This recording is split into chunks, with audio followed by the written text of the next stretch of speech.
Hey guys, I'm back to talk about this new controversial pricing structure that Delta is experimenting with AI.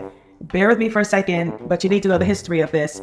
Decades ago, there used to be like a standardized pricing across the industry. So the airline industry set the prices for flights, for segments. So no matter which airline you flew, if you flew from LAX to Atlanta, for example, whether you flew a Delta, whether you flew an American, whether you flew a Pan Am or what have you back then, it was all the same price. This got deregulated, so airlines were able to set their own price. So on a number of different factors, they were able to competitively set their pricing. It was called dynamic pricing.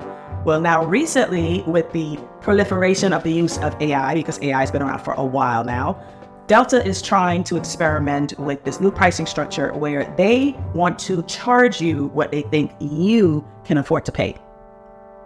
Let that sink in. They want to charge you what they think you can afford to pay.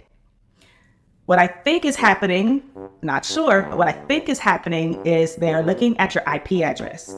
Research clearly shows that people who use Apple products, whether it's your iPhone or your MacBook or your Mac computer, you are going to be more likely to spend than someone who uses Android or uses a PC. But what I suggest is that you get a virtual private network, a VPN, on your devices before you search. Turn on that privacy before you search, so they cannot tell what kind of a device you're using, what area you live in. For instance, if you live in California in a high net worth area, you're probably going to pay more than someone who lives in Iowa in a lower cost of living in the rural area.